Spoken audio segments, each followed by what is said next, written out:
Hello, lovely people. Hello. This is Chidi Akunna. And this is Victor Akunna. Thank you for joining us. If you are watching this, you might be on our YouTube channel, Foundation for Family Affairs. And we would first like to appreciate our returning subscribers. Absolutely. Thank you for joining us. Thank you guys. for the engagement, the Yes. feedback. Thank you for giving these videos a thumbs up Thumbs each time up. you watch them. Yeah, the Thanks for the questions. questions you sent to our email. We appreciate you. Thank you so much. Absolutely. And to everyone who is watching us for the first time, thank you for Thank watching you. us. Thank you. So if you haven't subscribed to this channel, please subscribe. Please subscribe. And turn on the notification bell next to it. Yes. So you're notified when we drop our content. Yeah. At Foundation for Family Affairs, our mission is to connect hearts and raise healthy families. Yes. So join us on this ride. It's been an interesting ride. We've been doing it for a number of years now. And we're loving the transformation we're seeing in the lives of people. So get on board, okay? Just go through all our videos. We have a lot of content for you. You can enjoy them. Today we've decided to address a topic which borders on one of our core content, intimacy. Yes. Okay, so we've tagged this topic, becoming one. 5 tips to living and cleaving. Yes. Yes, like we know, it says in Genesis 2, and they two became one. Okay, the essence of us coming together is that we become one. Yes. Okay. It's just something that a lot of people will say, oh, it doesn't make sense. Okay, but 1 + 1 has to be 1 Yes. in this. And then don't forget, it's a 3-fold chord. So it's 1 + 1 + 1 equals 1. Okay, so and it's beautiful when couples aspire to get to the point of becoming one. We understand it's a process. It doesn't happen automatically. Yes. It doesn't make so. I mean, if you're still having that friction, if it still looks like you're on parallel lines, you're not doing anything wrong. Just that you need to start taking steps. Okay, so we'll be providing some steps you can take. Fantastic. Okay, some solutions that would help you both on your journey to becoming one. It's a journey. And one thing we've realized within ourselves is as we take these steps every day, it brings us closer. There are depths of intimacy. Okay, and not until we take the steps required, we won't realize it. You would be amazed at how strengthened the intimacy between you will go. It looks like I've talked for a long time. No, I was just enjoying listening to you. In other words, I like what you said. Becoming one. That's the topic. Yeah. So that's present continuous. So it's a process. Yes. All right. So, and there's nothing not as attractive as seeing couples who are married, legally married, but they live independent lives. They live parallel lives. All right. Lives that are not intertwined, are not connected. All right. So, what we are trying to say is that the fact that you are married does not mean you are one. You have to be intentional about that process. Yes. You have to be intentional in how you make your decisions. You have to be intentional how you live your lives. You have to be intentional at how you do things that deliberately brings you together, moves you or positions you towards being one. So what are some of the benefits of being one? Number one benefit is that it minimizes conflicts. That's true. Yes. There's a kind of way my wife will look at me, I will know what she's saying without her. Why? Because we have evolved to a process where we have united in the way we see things. Being one does not mean being the same. Yes. Yeah, I just thought I should clear that out. Yes. Some people think being one means that she has to leave her personality to adopt mine, or I have to do the same. All right, no. Being one is being connected, reaching that level of intimacy, that depth of intimacy where people can be vulnerable, where people can be themselves, where people can have where there is emotional safety, where people can actually be themselves. Being the same means being identical. All right, so you can being the same is not ideal, it's not recommended. Why? Because you need something that you don't have. Yes. She will bring something that you don't have. Yes. All right. So and I shouldn't lose my individuality absolutely. in the relationship. No. Absolutely. You see, and I like that you've highlighted this because sometimes this is where people have a problem. When we say intimacy. Yeah. Oh, are you trying to say what's this whole thing about marriage? No, I don't lose my uniqueness. I'm still that beautiful individual who is blossoming, but I'm bringing something that he doesn't have into the relationship, and it's beautiful. It's like it's it's amazing when we synergize our differences, what makes us unique. And I want to emphasize something. So if you are in a relationship, you guys are married, and you notice that your personality is a dominant personality, you have to be intentional about not drowning your spouse's personality. In other words, allow them to be themselves. Because when people shrink in your presence, you're not going to have the best marriage. That's right. I've seen couples where you ask the husband, so what are you going to do about this? Well, whatever she says, or whatever he says. No, you have to have your own thinking. You have to bring your own ideas. You have to bring your own individuality, your own perspective to the issue. One of my mentors said that if you are in a team, all right, of 10 people, and 9 people are thinking the same, it means 9 people are not useful in that team. In other words, what he's trying to say is that you should create an environment where diversity thrives. Your goal should not be to replicate yourself in people, no, but to help them find themselves, their own individuality. And that's what makes people, look at, we have different kind of flowers, different types of birds. Right. So God is deliberate about variety. Yes. All right, different types of races, different colors of eyes, colors of hair, types of dentition, types of height, types of shape, types of sizes. All right, so the goal of couples should not be losing your identity, like my wife said, or trying to be like, oh, my husband, let me try to be like my husband. Let me try to be like my wife. No, find what makes you unique. Your relevance, your value is in your what do you call it? Your relevance is in your in your uniqueness. Yes. All right. So when you are really unique, that's when people get to see your value even more. All right. So if you have a sense of humor, don't let it come to the surface. If you like to talk. Just find something really interesting to talk about. All right. Use it as a tool to lift people up. That's what I'm trying to say. So. Celebrate your uniqueness. Yeah, celebrate your uniqueness. Okay, let's get to the points now. Yeah. Okay, the first point to have for you here is understand your family background. Now, why is this important? Sometimes these are external factors that come into the relationship that affect us.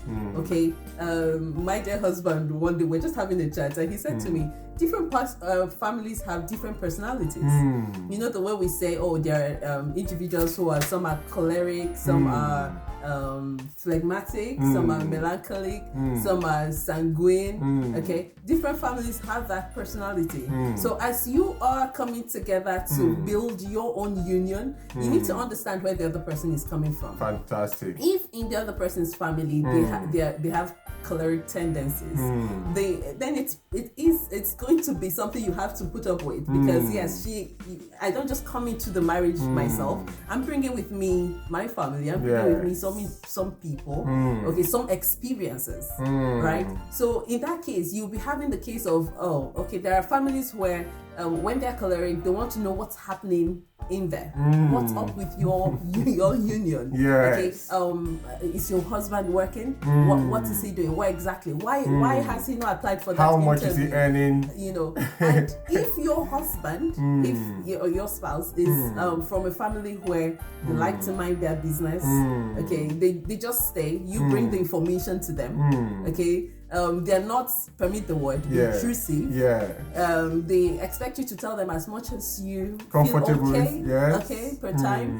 If your husband is from that kind of family, your spouse, then the challenge there would be that he would think that they are trying to lord it over him. Fantastic. Okay, and for some men, they can find it really threatening. Like, yes, they'll tell you men are territorial. So at that point, they're feeling like, oh, why do they have to come in to tell me what I have to do? Can I not think for myself? You see, but it's the thing here is just understanding what's obtainable in both families. Fantastic. And then you decide on how to set boundaries.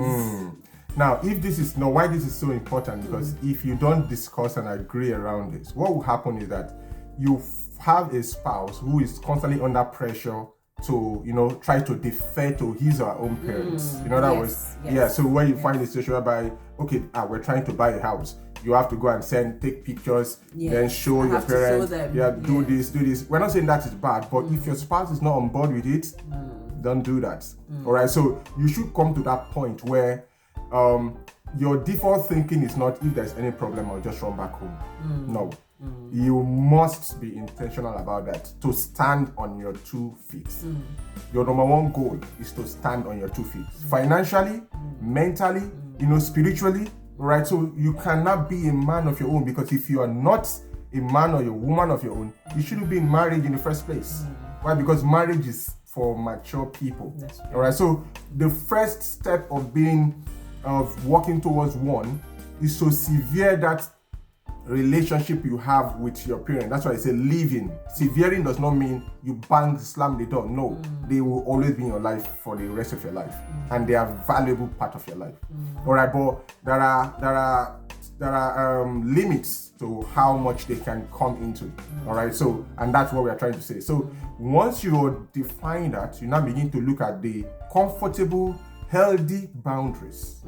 All right, healthy boundaries. So if your family is choleric being, they can just decide something for you. Okay, this is what your wife will do. Okay, this is the school she's going to go. This is, and they're not even asking you, the husband. You need to be intentional about creating boundaries, and vice versa. So if you just find out that, because he's the last born of the family, and they just decide for him, okay, it's going this way, and nobody's asking you, you need to be intentional about creating boundaries. And if you are the man of the house, you need to begin to develop that backbone, that spine. You need to be able to, stand up and say, this is what I'm doing. And if you make errors, make mistakes, own up to it. All right. And that's part of the process of becoming a man. All right. Owning up to your decisions, standing up by learning from it and moving on. All right. And make sure you protect your spouse no matter what you do. Very important, particularly if you come from a family background where, like in Africa or in Asia, where it's a collectivist culture, everybody's business is everybody's business. You need to be intentional about how you manage this without ruffling the wrong feathers, all right? Being inclusive, at the same time, creating your own individual family identity. Very important, It's very important that you manage it with wisdom. Yes. Okay. We've had this where a young man was saying to us that he messed up because he didn't understand that you had to be wise about how you go about it. So his mother-in-law, at that time they were just preparing for marriage, and his mother-in-law came on hard, and he thought, no, that's too much, and he snapped one day. He had a lot of apologizing to do for many years. Okay, so you need to apply a lot of wisdom to this. Yes. Okay, so the second point we have for you is have a common vision and set common goals. Yes. Have a common vision and set common goals. We've tried to merge 2 things in one point. Okay, it is just, we can't overemphasize why it's important to have a vision. All right, so like we like to always say, once there are 2 visions in the family, it's thy vision. And in saying this, sometimes some people would say, are you saying that the woman cannot have her own vision while the man has his vision? That's not what we're talking about. No. You can come together, sit together and draw up a plan, draw up your family vision. Okay, and in that, everyone, we were trying to tell you that it doesn't mean we are the same, but everyone's needs should be addressed in that.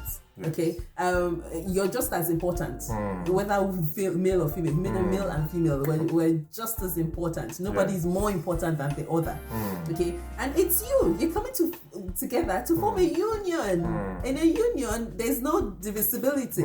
Okay, it's not like when you come in, you're seeing one part overshadows the other. No. That's not what it should be.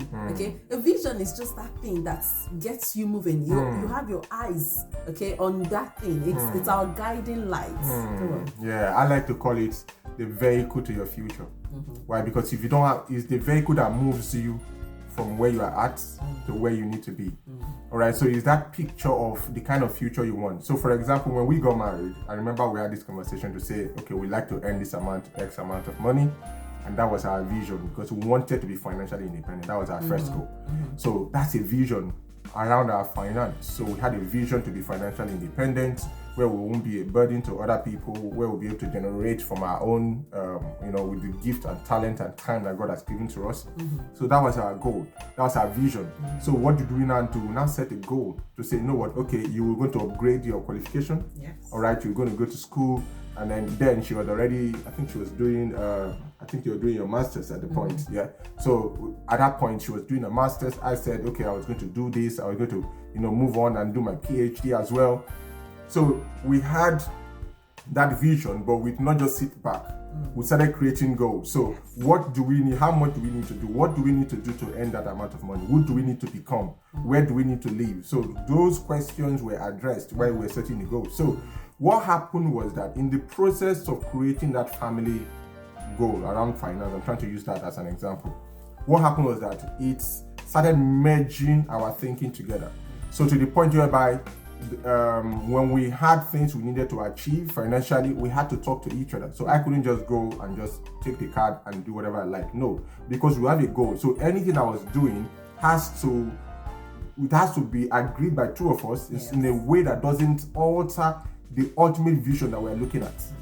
You see, so we are still in the process of achieving that vision. Said hallelujah. Yeah, we are still in the process of achieving that vision, but we are partners in this progress. We are partners in progress on this journey. All right, so she has access to my account. I have access to her account. So we are transparent around money, right? Because we have a family vision. So what's the opposite of not having a family vision? Well, it means that people are running independent stuff. Yes. Now I must put a caveat. If you have a spouse who is struggling with gambling, for example, who has issues around money, all right, so you might adopt a different approach until the person, gets better. So what I'm saying is, if someone has a gambling now, I won't recommend you guys have a family vision that brings your finance together, because the person may take a decision that will be catastrophic and wipe out your whole savings. Okay, so create boundaries around that until the person is better. Okay, so for us, that's what we did. We created the family vision and we started moving things towards. So there's nothing she does financially that I don't know. There's nothing I do financially that she doesn't know. Why? Because having a family vision has a way of curtailing you. All right, so they says that without vision, people cast off restraint. People do anything. People run wild. So with vision, people are constrained. You can't just do anything that you like. All right, because you are accountable to her. And both of us are accountable to the vision that we have set, because that determines our direction. So the moment you have that vision clearly set out, you must agree on the goals. The goals are milestones that help you to measure your progress. All right, so okay, our target for this month is this. Our target for the year is this. What are we going to do that? Okay, where are the places where we are spending time that we're not supposed to be spending time, because you need to be able to convert that,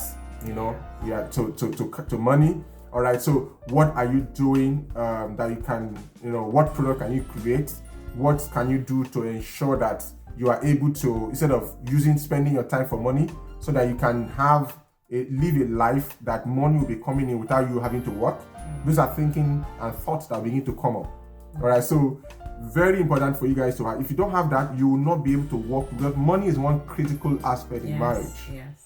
So once you have that understanding, you have that family vision, it's easy for both of you to work together. So it's not a situation whereby one person is making the money, the other person is just squandering it because they're just doing, and that creates a lot of friction. And when there's friction like that, people tend to move in opposite direction.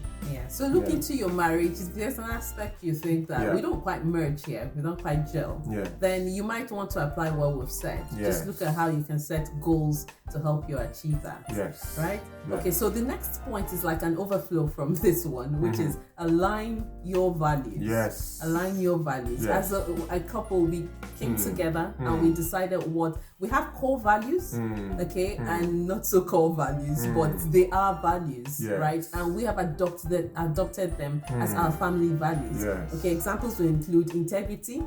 Okay, we won't budge on that. Okay, there's the value of transparency. Just giving you some examples. Okay, we have the value of hard work. Hard work, very important. And it's something we want to pass on to the next generation. Fantastic. We want them to understand that you don't just live life. You have to live life intentionally. Yes. So these values help you. They decide the kind of individual you become. Okay, we can't just think anything goes. No, there should be some intentionality to life. We also, another value is self-development. We are very intentional about what we read, what we see, what we listen to in the house. Okay, we are intentional about growing and getting better, both professionally, in the ministry that we run, in relating with people.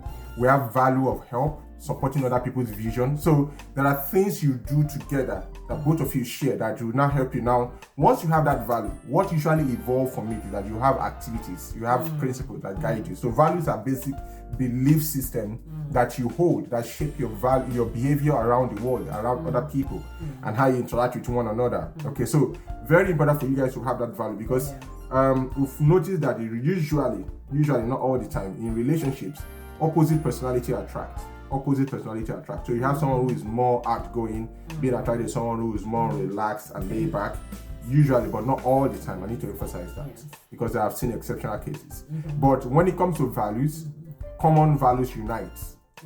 All right, so when someone who is a stickler for integrity will find it very difficult to spend time with someone who you can't really trust in every word that comes out of their mouth. You're going to drive them crazy. All right, so in other words, people that have integrity, they will find it difficult to live with people where they can't trust, they can't depend on. All right, so what that means is that common values have a way of merging people together. All right, so if you see nations that have, for example, nations like America, they have values that bring them, the pursuit of happiness, that bring them together. There are nations where you see that, okay, integrity brings them together. There are different things that bring. So the same thing applies in families as well. You need to have a family that, so that's when you say, remember who you are to your child. Yes. It's because you have imbibed those values into them. That's why you need to so you are reminding them of who they are. So that when they go out, those values that you have already programmed into them will be a way of shaping them. You don't have to be monitoring them. What are you doing? What are you not doing? No. You have 18 years to do that programming. And the moment they leave the house, that's it. The rest is my align your values. You need to sit down and talk about them, because that's when we become more conscious of it. Like, oh, okay, this is what we really want to see. Okay, but when you have your thing and he does, and you've not talked about it, then you won't be that intentional in wanting to pass it on. I just want to add something, that the vision part is something you have to do regularly. Yes. All right, you have to constantly align yourself regularly, because vision leaks. After a while, people forget what they are pursuing. You have to tell us, why are we doing this again? Why are we doing this again? What should be our priority now? With these changes that happen in the environment, how should we position ourselves within this context? Those are very important questions. Okay. So you would understand that we can't go too far into all of this. We would love to. So, but when we do some of our programs and we are able to go in depth talk about it for an hour or so, we'll let you know. Okay, so you can join us. Okay, so another point we want to put out there is build trust and companionship.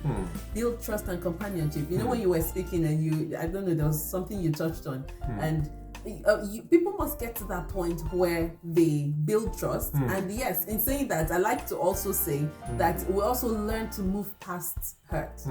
Okay, that there's no way we will be together, we will not offend each other. In saying that, I'll be careful, because there are some things some people will tell you, these are deal breakers. Okay, so building trust is you also rising up to live a life that is worthy of acceptance by your spouse. I mean, worthy of acceptance first by God. I mean, that we just get to that point of taking responsibility for our lives to say, oh, okay, it's not nice when you're in a relationship with someone and you can't trust what the person will do. It's not nice. Okay, and he's saying that too. Those are on big issues, but there are some little things that we also don't realize breach the trust in the relationship. Okay, you do something and your spouse asks you about it. You don't realize that your spouse found out, and then you lie.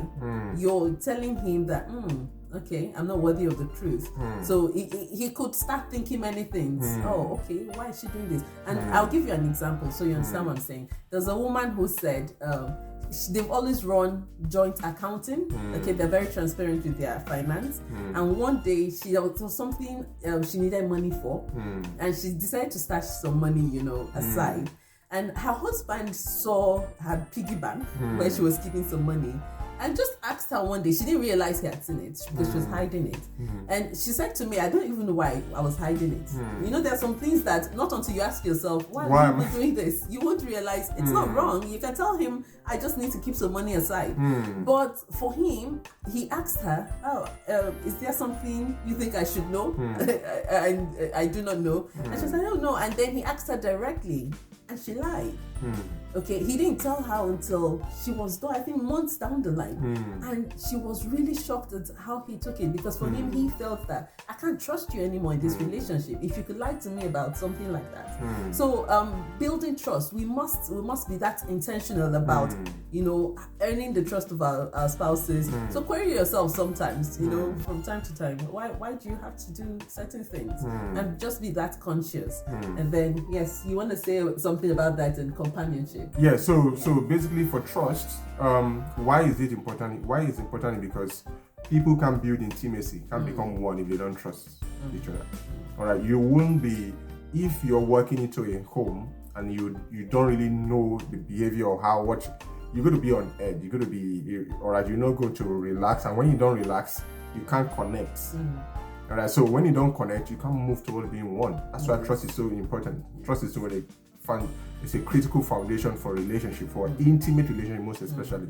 So one that is there, building companionship is easy. All right, building companionship is like building friendship. You are able to build that relationship. You are able to know what's happening in your spouse's life. You are able to connect. You are able to help each other. Your spouse will see you as someone in their own corner. Very important for you to be able to do that. All right, so that's why we started by emphasizing building trust. Okay. So, companionship, you've touched on that. Yeah. Right. So, the point, there was just one point I wanted to add, which is you need to also, in doing that, in building companionship, look out for the needs of your spouse. Yes. Okay? Your spouse's best interest. Your spouse's best interest. And then, yes, learn to just give up your rights sometimes, and you know, just look out for the best interest of the spouse. Okay, so we'll take the last point, which is you need to enjoy quality time. My dear husband is big on that. He likes, you know, it shouldn't be all boring. And I say this sometimes to some people. Sometimes some of us are seriously like, okay, things have to be serious all the time. No, okay, and that's why the point we shared earlier about understanding yourself. Some people like fun. We're different people, you see. But if I open up my mind and I accept him, try to explore some areas of interest, some hobbies, I might be surprised at myself at how much I'll be enjoying life as well. Okay, because life is to be enjoyed. Marriage should be enjoyed, not endured. Okay, it should be enjoyed. So we should look out for what would spice up things in our marriage.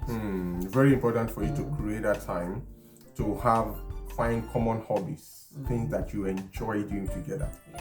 Find reading rituals that you do together. All right, so these are the things that bring you together. These are glues. Research shows that families that spend time eating together, they talk, you know, those children are able to develop better. Why? Because they are able to reason at a higher level, because their parents who are exposed are using words that are beyond their, you know, 2-year-old, 5-year-old. So they are hearing some words at the table. That's why you see people that come from elite family, where a lot of people come around the house, unconsciously is rubbing off. It's changing their vocabulary. It's helping them to articulate their thoughts better, helping them to communicate better, which helps people to rise in leadership much faster. All right, so a statistic that was conducted some time ago, and I can't remember the exact word, and I know they said something. They said children whose parents are illiterate, in other words, they are not educated in terms of formal education, and parents whose children whose parents are well educated and well exposed, their vocabulary is not, in terms of number of words that they know that they're exposed to, it's more than 3 times or more than the people who come from disadvantaged background.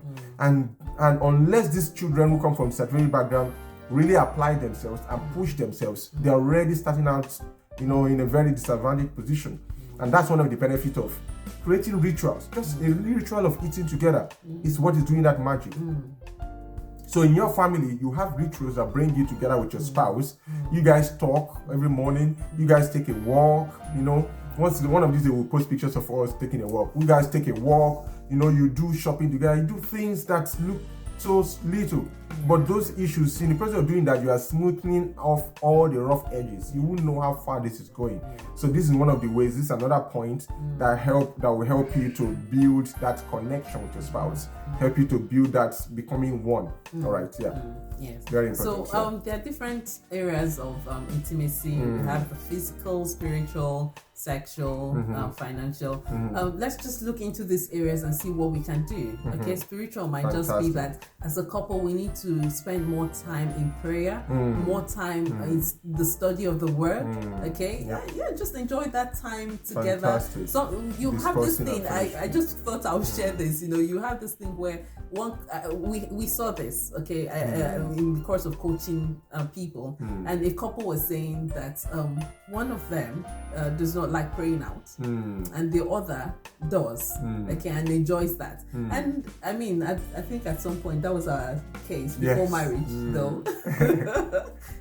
So it's that thing, that time when you come together to say, okay, we need to look into our spiritual lives. Okay, how do we want to do it? And in no time, you might begin to, as you get more comfortable with each other, you would start maybe enjoying praying out. Okay, I just thought I'd put that as an example for any couple who is struggling with that. But look into aspects of your lives, because it's possible that one aspect will be doing better than the other, okay, where we give more attention. So how about looking into those areas that you think, oh, we don't pay a lot of attention in this area.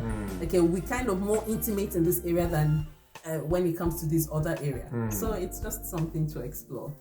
Okay. So in summary, what we're trying to say is that don't panic if you feel you are distant from your spouse. There are practical steps you can take to building that oneness.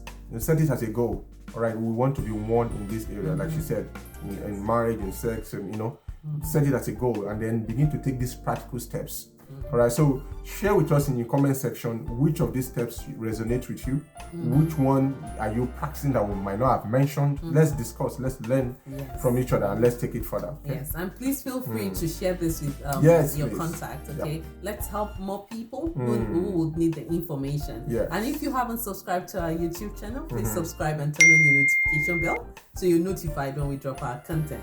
We love doing this. Yes, we enjoy it. We love seeing transformation in marriages. We love seeing people's lives better. Okay, so and we're loving seeing the transformation in our lives, so we know it's working. How about sharing this with others? So everyone needs to be enjoying this. Okay, so let's go and share this with people, and let's bless others. Okay, so until we come your way again, it's goodbye from us. Goodbye.